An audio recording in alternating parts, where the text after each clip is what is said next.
Welcome back ناظرین محترم. اس وقت ہمارے ساتھ لائن پر موجود ہیں ڈاکٹر محمد فاروق خان صاحب. آپ ممتاز ماہر نفسیات ہی نہیں بلکہ ایک ممتاز دانشور بھی ہیں. آپ دینی علم میں بھی دسترس رکھتے ہیں. میں ڈاکٹر صاحب آپ کو خوش آمدید کہتا ہوں. ڈاکٹر صاحب ہم گفتگو کر رہے ہیں فجر کے وقت کے بارے میں جس کو ہم نے کھو دیا ہے بطور مسلمان کے، مسلمان انڈیویجولی بھی اور مسلمان کلیکٹیولی بھی. ہم آپ سے پوچھنا یہ چاہتے ہیں کہ بطور ایک ماہر نفسیات کے آپ ہمیں یہ بتائیے کہ اس وقت کی اہمیت آپ کی نگاہ میں کیسے ہے، اور یہ بھی بتائیے گا کہ اس وقت کو اختیار کرنے کے بعد جو زندگی کا دن بھر کا معمول بنتا ہے وہ اس کو آپ نے بطور ایک معالج کے کیسے دیکھا؟ ڈاکٹر صاحب یہ بالکل ایک ناقابل تلافی نقصان ہے، اور سچی بات یہ ہے کہ یہ ہم لوگوں نے اس وقت کو کھو کر نہ صرف یہ کہ اپنی نفسیاتی صحت کو کھو دیا ہے بلکہ ہم نے اپنا پورا ٹائم ٹیبل بھی خراب کر لیا ہے.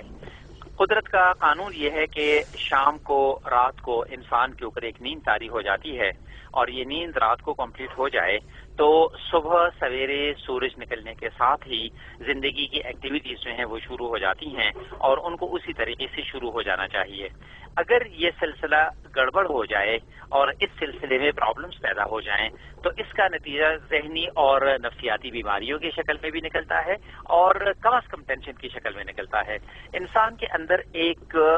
گھڑی ہے جو اس کے ذہن میں لگی ہوئی ہے. وہ گھڑی انسان کو بتاتی ہے کہ یہ تمہارا قدرتی ٹائم ٹیبل ہے. اس قدرتی ٹائم ٹیبل کو کھو کر ہم کچھ نہیں پاتے بلکہ ہم تمام چیزیں کھو دیتے ہیں، اور اس کے نتیجے میں ہر ایک معاملہ ہماری زندگی کا وہ ایک غلط رخ اختیار کر دیتا ہے.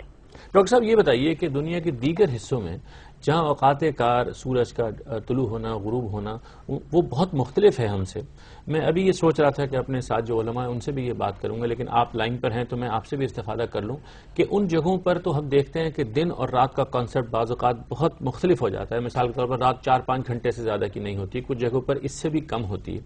تو وہاں پر تو یہ جو فطری اوقات نماز کے ہیں وہ اس طرح نہیں رہتے، نہ وہ فجر اس طرح ہوتی ہے، نہ وہ تہجد کا وقت اس طرح ملتا ہے، نہ وہ مغرب اور عشاء کے درمیان وہ وقت ہوتا ہے. بلکہ آپ دیکھیے کہ نماز اور نہیں، اور صرف نماز ہی نہیں بلکہ روزے پر بھی اس کا بڑا اثر پڑتا ہے. اس کو آپ کیسے دیکھتے ہیں، یعنی سائنسی اعتبار سے بھی اور مذہبی اعتبار سے بھی؟ ڈاکٹر صاحب میں آپ کو بتاؤں کہ پوری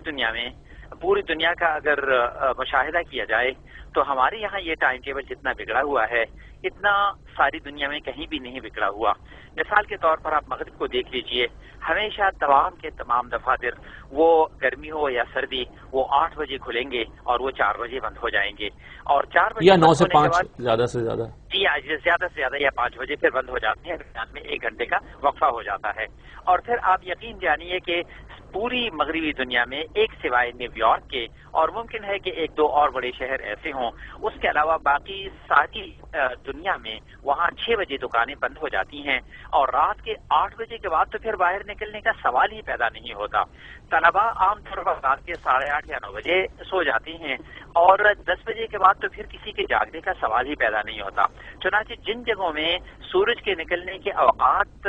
ہم سے مختلف ہیں وہاں کے لوگوں نے تو اس ٹائم ٹیبل کو اس سے بھی زیادہ سختی کے ساتھ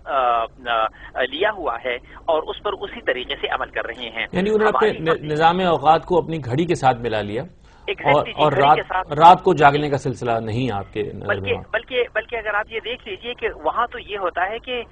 یعنی بے شمار اوقات ایسے ہوتے ہیں کہ جن میں ہمارے یہاں فجر کے وقت میں لوگ بالکل باہر نکل جاتے ہیں، اور باہر وہ اپنی ڈیوٹیز پر چلے جاتے ہیں، جبکہ ہمارے یہاں آپ دیکھ لیجئے اسکولز کے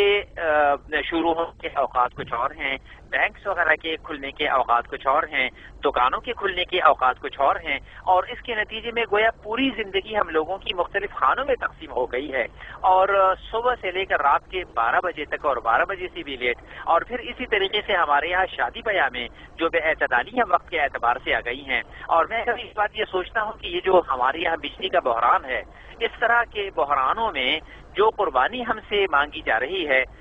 اس طرح کی قربانیاں تو مغرب کے اندر عام طور پر یہ تصور ہے کہ یہ قربانی